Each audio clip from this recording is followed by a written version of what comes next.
Tagad, kad tu zini, ka tev vajadzētu trenēties ar tādu intensitāti, kas ļauj izpildīt 3, bet ne vairāk par 5 atkārtojumiem, mums ir jāparunā par to, cik smagi tev vajadzētu trenēties ar šo intensitāti. Un šis ir jautājums par relatīvo piepūli. Relatīvā piepūle ir tas, cik tuvu atteicēji tu novedi katru konkrēto piegājienu, kur atteicis ir punkts, kurā tu vairs nevari izpildīt vēl vienu atkārtojumu ar labu tehniku. Spēka treniņos relatīvo piepūli mēri izmantojot RPS skalu, kas iet no 1 līdz 10. 1 ir sēdēšana uz dīvāna, bet 10 ir pilnīgi atteicis. Jo tuvāk atteicēji tu trenējies katrā piegājienā, jo lielāku stimulu tu radi. Labi, tātad tas arī ir viss. Spiedi katru piegājienu līdz atteicēji un tu kļūsi maksimāli spēcīgs. Čau! Labi, es tikai piedaros. Kaut tas būtu tik vienkārši. Realitātē mums nevajadzētu skatīties tikai uz stimulu. Mums vajadzētu skatīties arī uz nogurumu. Trenēties ļoti tālu no atteices, tur rada ļoti maz nogurumu, bet arī gandrīz nekādu stimulu, tāpēc tam nav lielas jēgas. Trenēties līdz atteicēji, tur rada lielu stimulu, bet arī ļoti lielu nogurumu, tāpēc tas darbojas labi tikai īstermiņā. Savukārt trenēties tuvu atteicēji, iegūs labāko no abām pasaulēm. Diezgan lielu stimulu, bet ne pārāk lielu nogurumu. Tas nozīmē, ka ilgtermiņā trenēšanās tuvu atteicēji gan vienmēr uzvar. Labi, bet kāpēc mums vispār būtu jāuztraucas par nogurumu? Redzi, katrs treniņš rada nogurumu.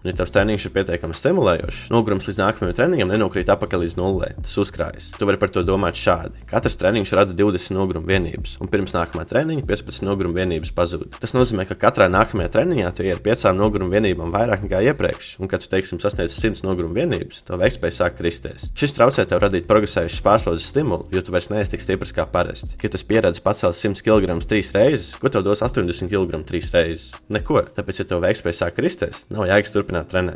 Tev ir nepieciešams pārtraukums no smagiem treniņiem, lai tos nogurums gan arī pilnībā izzust. Labi, bet kāds ir saistīts ar relatīvo piepūli? Tas nozīmē, ka, lai kļūtu pēc iespējas stiprāks, tev ir jātrenējas ar tādu relatīvo piepūli, kas rada ļoti lielu stimulu, bet ne pārāk lielu nogurumu. Un kāda ir šī relatīvā piepūle? Tas ir pilnībā atkarīgs no taviem nesenajiem treniņiem. Ja tu tikko sācis jaunu mezociklu, RPS 7 nodrošinās vislabāko stimulu noguruma attiecību, jo tas ķermenis vēl nav pieredzējis pie smagiem treniņiem. Taču tu nevari visu laiku trenēties līdz RPS 7, jo to vajag padarīt savus treniņus pakāpeniski grūtākus, lai kļūtu spēcīgāks. Tas nozīmē, ka katram mezociklam vajadzētu sākties ar aptuveni RPS 7. Pietiekami smagi, lai justu, ka tu trenējies, bet arī ne tik smagi, lai iet līdz pilnīgi atteicēji. Šis nozīmē to, ka pārējais mezocikls ir ļoti vienkāršs. Lēnām palielini svaru tā, lai pēc 4 līdz 6 nedēļām sasniegtu RPS 10. Ja pirmajā nedēļā tu pacēl 70 kg 5 reizes, tu vari katru nedēļu pielikt 2,5 kg, līdz pēc 5 nedēļām tu sasniedz atteici. Šajā brīdī tu paņem atslodzes nedēļu, par ko mēs parunāsim vēlāk, un sākt jaunu mezociklu. Īsumā sakot, sāc katru mezociklu ar savu labāko minējumu par RPS 7, un katru nedēļu lēnām palielini svaru, lai pēc 4 līdz 6 nedēļām tu sasniegtu RPS 10. Tas ir drošākais veids, kā trenēties spēkam, jo tu nešokē savu ķermeni pirmajā nedēļā, ejot līdz pilnīgi atteicēji, un vienlaikus arī visefektīvākais, jo tu lēnām progresē 4 līdz 6 nedēļas. Ja tu trenētos daudz tuvāk atteicēji, tu varētu progresēt tikai 2 vai 3 nedēļas, kas vienkārši nav pietiekami ilgs laiks, ko pavadīt trenējoties. Ceru, ka tev šis video noderēja, un tiekamies nākamajā video par apjomu.